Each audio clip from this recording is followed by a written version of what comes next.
வணக்கம். செல்வகுமாரின் மாலை வானிலை ஆய்வறிக்கை. அதிகாரப்பூர்வ வானிலை அறிக்கைக்கு இந்திய வானிலை ஆராய்ச்சித்துறை அறிக்கையை பார்க்கவும். 2025 அக்டோபர் 28 செவ்வாய்க்கிழமை மாலை 6 மணி ஆய்வறிக்கை.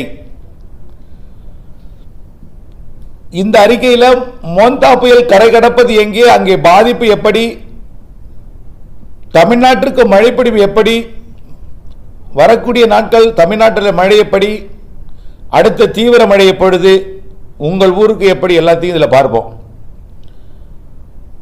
இப்போ வங்கக்கடலில் உருவாகி தீவிர புயலாக நீடித்துக் கொண்டிருந்த மோந்தா கரை கடக்கக்கூடிய இடமாகிய கிழக்கு கோதாவரி மாவட்ட நர்சாபுரத்திற்கு தெற்கே 50 கிலோமீட்டர் தொலைவில் தொட்டுவிட்டது. கிட்டத்தட்ட கரையை தொட்டுவிட்டது.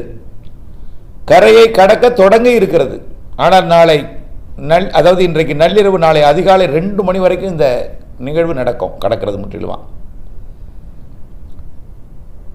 இதனால காற்று எப்படி இருக்கும் பார்த்தீங்கன்னா, இப்பவே கடுங்காற்று வீசிக்கொண்டிருக்கு. ஆனால் கரையை கடக்கும் போது தீவிர புயல் என்பது வெறும் சாதாரண புயலாக கரை கடக்கும்.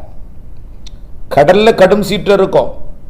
இந்த புயல் 5500 மீட்டருக்கு மேலே உயராம மேலே காற்றின் எதிர்ப்பு காரணமாக தட்டையாக மாறி அகலத்தில் கூடி வடகடலோர பகுதிகளுக்கு மழைப்பொழிவை கொடுத்து கொண்டு இன்னும் வரைக்கும் கூட திருவள்ளூர் மாவட்டத்தில் மழை தூறிக்கொண்டு தான் இருக்கு.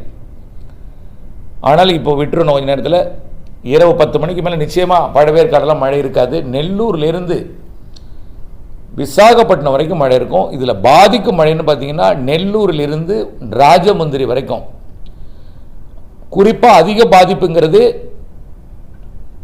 இந்த நிகழ்வால் கரை கடந்த பிறகு இப்போ எப்படி புயலுக்கு கரையிலேருந்து தரையிலேருந்து காற்று போகுதோ, இப்போ பாருங்க, பீமாவரம், நர்சாபூர், ஏலூர், குடிவாடா, ஆக்கிவீடு, விஜயவாடா மற்றும் கைக்கலூர், ராஜமுந்திரி மற்றும் ராசோல், பாலக்கோல், அப்படியே பார்த்தீங்கன்னா அமலாபுரம், ஏனாம், காக்கிநாடா, இது எல்லாமே தாளரேவு, இங்கெல்லாம் பார்த்தீங்கன்னா ஏனா எல்லாம் கடுங்காற்று வீசிட்டு இருக்கு.